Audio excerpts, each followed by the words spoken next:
कर्जबाजारीपणापासून सुटका करण्यासाठी लोक आत्महत्या करतात, मालमत्ता विकतात, नवीन मार्ग शोधतात. पण जालन्यात एका व्यक्तीनं असा सैतानी आणि भीषण कट रचला आणि ज्यामुळे संपूर्ण महाराष्ट्रच हादरून गेलाय. जालन्यातील एका व्यक्तीने एक असा कट रचला, स्वतःच्याच मृत्यूचा बनाव रचायचा, विम्याची रक्कम मिळवायची, कर्जदारांच्या तावडीतून स्वतःची सुटका करून घ्यायची आणि त्यासाठी एका निष्पाप तरुणाचा जीव घ्यायचा.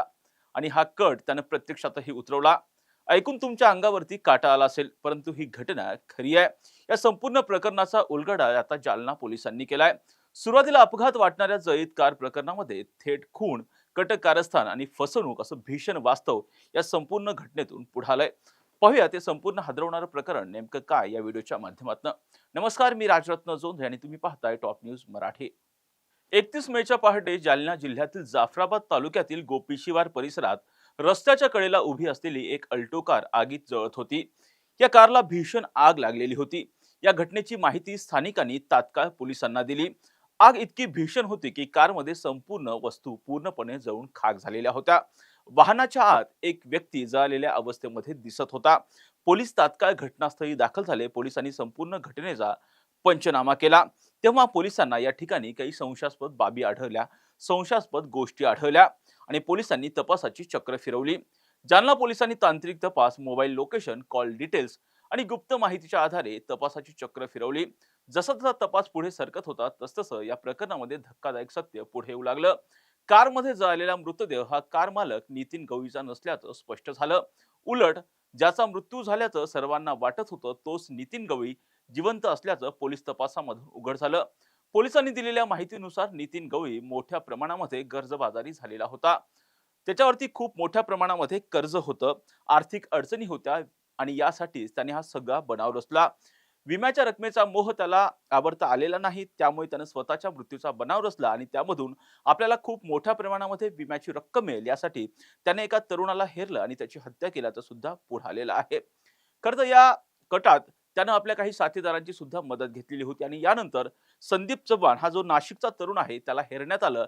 या तरुणाला ह्या जाळ्यामध्ये अडकवण्यात आलं आणि त्यानंतर थेटपणे हा जो गवळी आहे नितीन गवळी आणि त्याच्या इतर दोन साथीदारांनी या संदीप चव्हाण नावाच्या तरुणाचा गळा दाबला आणि त्याची हत्या केली. आणि मृतदेह जी ही अल्टो कार होती त्या अल्टो कारच्या ड्रायव्हिंग सीटवरती हा मृतदेह जो आहे तो ठेवण्यात आला आणि पुरावे नष्ट करण्यासाठी कारला बाहेरून आग लावून देण्यात आली. जेणेकरून जळालेला हा सगळा मृतदेह जो आहे तो नितीन गवळीचाच असल्याचा आभास निर्माण होईल. लोकांना वाटेल की हा जो जळालेली व्यक्ती आहे ती नितीन गवळीच आहे आणि त्यामुळे कुठेतरी आपली या संपूर्ण प्रकरणामधून, कर्जबाजारीपणामधून आपली सुटका होईल आणि आपल्याला विम्याची रक्कम मिळेल. या केवळ एका दृष्टिकोनापाठी पायी जो आहे हा संपूर्ण कट जो आहे नितीन गवळी या नावाच्या व्यक्तीनं रचलेला होता. परंतु हा त्याचा प्लॅन जो आहे तो फार काळ टिकला नाही, कारण जालना पोलिसांनी या संपूर्ण कट जो आहे तो उघडकीस आणलेला आहे. जालना पोलिसांनी अत्यंत बारकाईने तपास केला आणि या तपासामधून हा संपूर्ण कट जो आहे तो उघडकीस आलेला आहे. या प्रकरणामध्ये अमित फुलारे आणि आकाश गवळी हे जे दोन व्यक्ती आहेत, या दोन व्यक्तींनी सुद्धा या नितीन गवळी याला मदत केलेली होती आणि या तिघांनी मिळून थेटपणे संदीप चव्हाण या व्यक्तीचा जो आहे सुरुवातीला गळा दाबून हत्या केली आणि त्यानंतर अल्टो गाडीमध्ये हा मृतदेह ठेवण्यात आला आणि त्यानंतर बाहेरून आग लावून हा मृतदेह जो आहे तो जाळण्यात आलेला होता.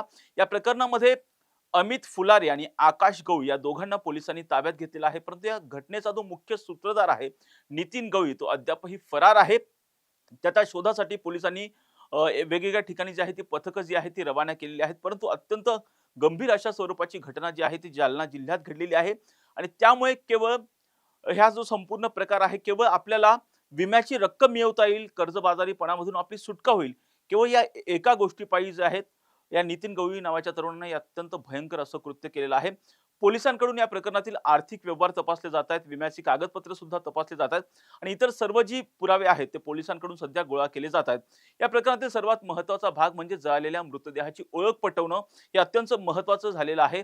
कारण त्यासाठीच हा जो जळालेला व्यक्ती आहे संदीप चव्हाण त्यांच्या नातेवाईकांचे, त्याच्या वडिलांचे जे आहेत डीएनए घेतले जात आहेत. त्याबरोबर डीएनएची तपासणी सुद्धा केली जाणार आहे, जेणेकरून हा जो मृतदेह आहे तो संदीप चव्हाण नावाच्या व्यक्तीचाच आहे का यावरती अंतिम शिक्कामोर्तब होणार आहे. दरम्यान केवळ पैशासाठी, स्वतःच्या स्वार्थासाठी एका निष्पाप व्यक्तीचा जीव जो आहे तो नराधम नितीन गवळी यांनी घेतलेला आहे.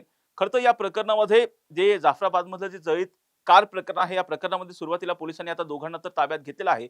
परंतु सध्या हा जो नितीन गवळी नावाचा आरोपी आहे त्याच्या शोधासाठी संपूर्ण पथकं जी आहेत ती सध्या रवाना केलेली आहेत. परंतु यामागे एक महत्त्वाचं कारण म्हणजे कर्जातून फक्त मुक्ती मिळवायची, कर्जातून फक्त सुटका करून घ्यायची आणि विम्याची रक्कम मिळवायची. या केवळ एका गोष्टीपायी त्याने थेटपणे एका निष्पाप व्यक्तीचा जो आहे तो जीव घेतल्याचं जी बाब आहे ती पुढे आलेली आहे. खरं तर केव्हा पोलीस या नराधम नितीन गवळी याला ताब्यात घेतात आणि त्याच्या चौकशीमधून कोणती धक्कादायक बाब उघडकीस येते हे पाहणं आता महत्त्वाचं असणार आहे. या प्रत्येक घटनांचे अपडेट आम्ही टॉप न्यूज मराठीच्या माध्यमातून आपल्यापर्यंत पोहोचवणारच आहोत. यासाठी तुम्ही पाहत राहा टॉप न्यूज मराठी, आपला महाराष्ट्र, आपली बातमी.